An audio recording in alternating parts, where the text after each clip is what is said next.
The wind of the prairie blew sharply against the skin as the sun dropped low in the west, filling the sky with deep orange and red. Dust curled upward from the dry ground, clinging to the faces of two frightened children standing on the open land, their clothes torn, their eyes heavy with fear, and their hearts pounding in a world that had already shown them more cruelty than most could imagine. The boy, older by only a few years, pressed his lips tightly together as he stared at the boots of the men before him, feeling the full weight of how they had ended up there. Summoning every ounce of courage he had, he whispered words no child should ever need to say, "Spare my sister. Take me instead." The silence that followed was so heavy it seemed as if the earth itself had paused to listen. The rancher, a man weathered by years of storms and dust, stood frozen, shocked to hear such words from a child, and in that moment, something inside him began to stir, an ache, a memory, and a pull that would change his life. If you believe in kindness, in second chances, and in the power of selfless love, please take a moment to like this video, share it with someone who could use a little hope, and subscribe to Black Elite's story so these stories can keep reaching hearts. The children's story began long before this desperate plea. Their names were Samuel and Anna. Samuel was 9, carrying responsibilities far too heavy for his small shoulders, while Anna, only 6, held tightly to a ragged doll whose seams had begun to split apart, a reflection of their lives. They had suffered losses that most adults could not bear. Their father, once a ranch hand, had died in an accident while breaking a wild horse, and their mother, weakened by illness, passed away in the bitter cold of winter, leaving the children with no one to turn to.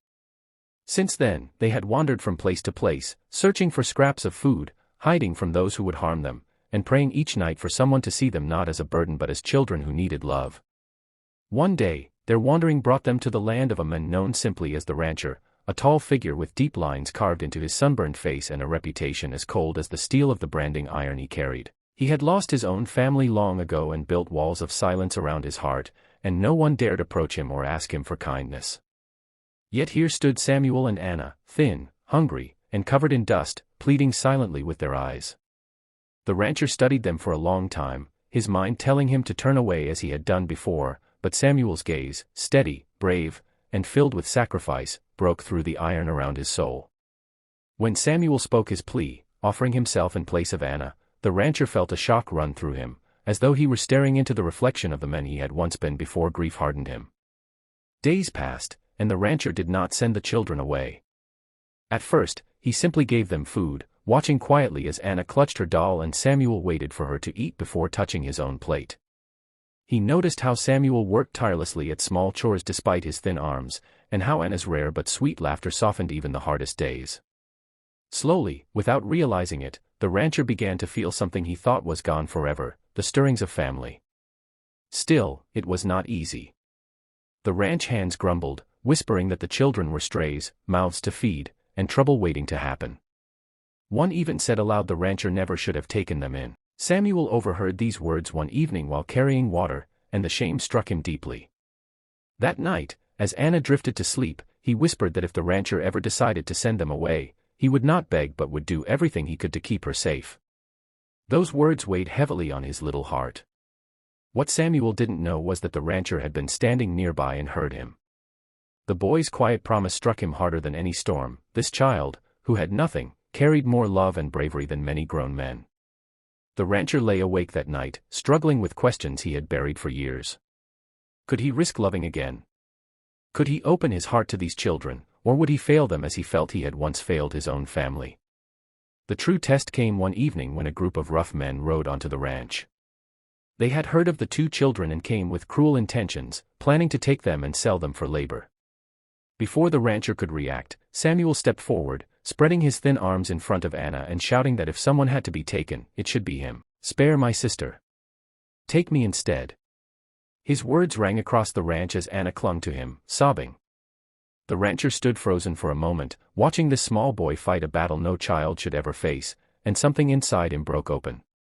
With a voice full of thunder, he ordered the men to leave. His hand gripped the rifle, his stance was unshakable, and his eyes blazed with a fire that left no doubt.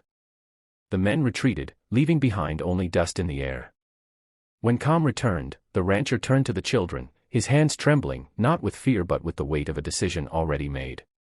Kneeling before them, his voice softer than it had been in years, he told them they would never be alone again, that from this day forward they were his children, and no harm would touch them under his care. Anna burst into tears, burying her face in his coat as she held onto her doll, while Samuel, unable to hold back, cried too, gripping the rancher's arms as if afraid the promise would vanish. But the rancher meant every word. For the first time in years, he let his heart open and love again. As the seasons passed, life on the ranch transformed. Samuel grew stronger, learning about cattle and horses alongside the rancher. While Anna's laughter filled the fields, her innocence slowly restored. The doll she carried was mended with careful stitches sewn by the rancher himself. Even the ranch hands who once doubted began to soften, some even smiling at the changes they saw in their leader. The rancher was no longer a man of stone, he was a father again. And in caring for these children, he found redemption. If this story has touched your heart, if Samuel's courage, Anna's innocence, and the rancher's change of heart remind you of the strength of sacrifice and the healing power of love, please like this video, share it with someone you care about, and subscribe to Black Elite Stories so more stories of hope can spread. Your support is what keeps these messages alive. And before we end, I invite you to share in the comments what this story made you feel. Did Samuel's bravery or the rancher's transformation move you? Your words may inspire someone else who reads them, because sometimes one act of sacrifice and one act of kindness is all it takes to change everything.